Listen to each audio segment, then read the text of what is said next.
तो आधार कार्ड में नाम या पता बदलवाना है, और अगर आधार सेंटर्स की लंबी लंबी लाइनों और चक्करों से तंग आ चुके हैं ना, तो सुनिए, एक बहुत बड़ी खुशखबरी है।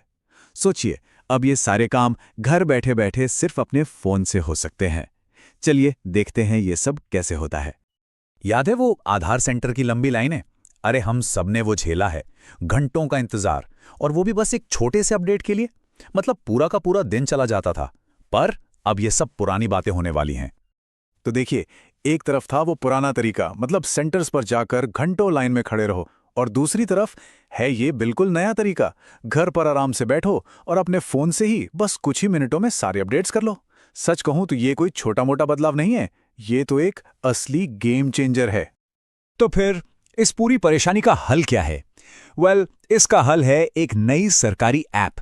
और ये कोई मामूली सा अपडेट नहीं है, नहीं, ये है आधार ऐप का एक बिल्कुल नया फुल वर्जन, जो सच में सारी सुविधाएं आपकी उंगलियों पर ले आया है। अच्छा, एक बात और, इसे पुराने वाले एम आधार ऐप से कंफ्यूज मत कीजिएगा। ये एक बिल्कुल नई और कहीं ज्यादा बेहतर ऐप है, जिसे खास तौर पर पुराने ऐप को रिप्लेस करने के लिए बनाया गया है। और इसका डिजाइन इतना सिंपल रखा गया है कि कोई भी इसे बहुत आराम से इस्तेमाल कर सकता है।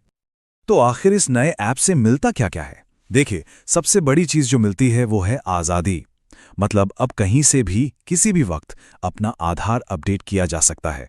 पूरी की पूरी प्रोसेस डिजिटल है, और हाँ, सिक्योर भी। कह सकते हैं कि अब टेक्नोलॉजी सच में आम आदमी के हाथ में आ गई है, और इसका इंटरफेस तो है ही एकदम स्मार्ट और यूजर फ्रेंडली। तो चलिए अब जरा इसके फीचर्स को खोलकर देखते हैं। आखिर ये ऐप कर क्या क्या सकता है, इसमें ऐसी क्या खास बातें हैं? अरे वाह, इस ऐप में तो फीचर्स की लाइन लगी हुई है। जरा सोचिए, आपका डिजिटल आधार कार्ड हमेशा आपके फोन में, एक ही ऐप से पूरे परिवार का प्रोफाइल मैनेज करने की आजादी, फेस ऑथेंटिकेशन और बायोमेट्रिक लॉक से टॉप लेवल सिक्योरिटी। और ये तो बस शुरुआत है, क्यूआर कोड से वेरिफिकेशन भी है, और हाँ, इसे ऑफलाइन भी इस्तेमाल कर सकते हैं। और इन सब में से ये जो मल्टी प्रोफाइल सपोर्ट वाला फीचर है ना, ये तो कमाल का है। इसका सीधा सा मतलब ये है कि अब एक ही ऐप से अपने बच्चों या घर के दूसरे सदस्यों का आधार भी मैनेज और अपडेट हो सकता है। सच में परिवारों के लिए ये एक बहुत बड़ी राहत की बात है। ठीक है, तो सबसे बड़ा सवाल, घर बैठे बैठे आखिर क्या क्या बदल सकते हैं? जवाब है लगभग सब कुछ। जी हाँ, अपना नाम, पता, मोबाइल नंबर, ईमेल आईडी, अरे यहाँ तक कि अपनी फोटो भी। और इतना ही नहीं, बच्चों के फिंगरप्रिंट्स अपडेट करने की सुविधा भी इसी ऐप के अंदर है। अब एक बहुत जरूरी सवाल दिमाग में आता है, सिक्योरिटी का। भाई, जब घर बैठे इतनी सारी जरूरी जानकारी अपडेट हो रही है, तो हमारा डेटा कितना सेफ है? चलिए इसी पर बात करते हैं और देखते हैं कि इसकी प्रोसेस को कितना सिक्योर बनाया गया है। तो देखिए, इस ऐप की सिक्योरिटी को लेकर बिल्कुल बेफिक्र रहा जा सकता है। इसे बनाने में सिक्योरिटी की कई लेयर्स का इस्तेमाल किया गया है, जिसमें सबसे जरूरी है टू स्टेप वेरिफिकेशन। और जब ये होता है तो धोखाधड़ी का तो कोई चांस ही नहीं बचता। तो ये टू स्टेप वेरिफिकेशन काम कैसे करता है? बहुत सिंपल है।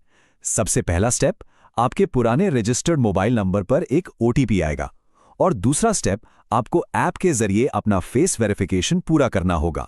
मतलब आपका चेहरा ही आपकी पहचान बनेगा। जब ये दोनों स्टेप्स पूरे हो जाएंगे, तभी कोई बदलाव हो पाएगा।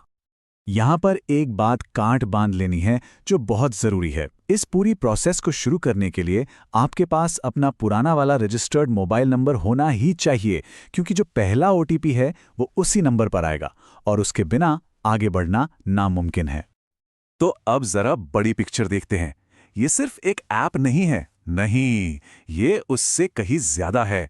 असल में ये भारत में डिजिटल गवर्नेंस की तरफ एक बहुत बड़ा और बहुत जरूरी कदम है, और इसका असर काफी गहरा होने वाला है।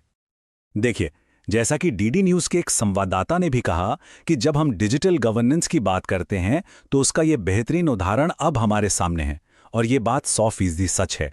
ये ऐप इस बात का जीता जागता सबूत है कि टेक्नोलॉजी कैसे एक आम नागरिक की जिंदगी को वाकई में आसान बना सकती है। तो कुल मिलाकर हम ये कह सकते हैं कि ये ऐप आधार सेंटर से जुड़ी उन तमाम मुश्किलों का एक सीधा और बहुत ही सरल समाधान है, और मुझे लगता है ये तो बस शुरुआत है, जो भारत में डिजिटल सरकारी सेवाओं के भविष्य के लिए एक नई राह बनाने जा रहा है। और आखिर में एक सवाल सोचने के लिए, आधार जैसी इतनी जरूरी सर्विस का इस तरह से पूरी तरह डिजिटल हो जाना भारत में बाकी की डिजिटल पब्लिक सर्विसेज के भविष्य के लिए क्या मायने रखता है? ये सच में एक सोचने वाली बात है ना?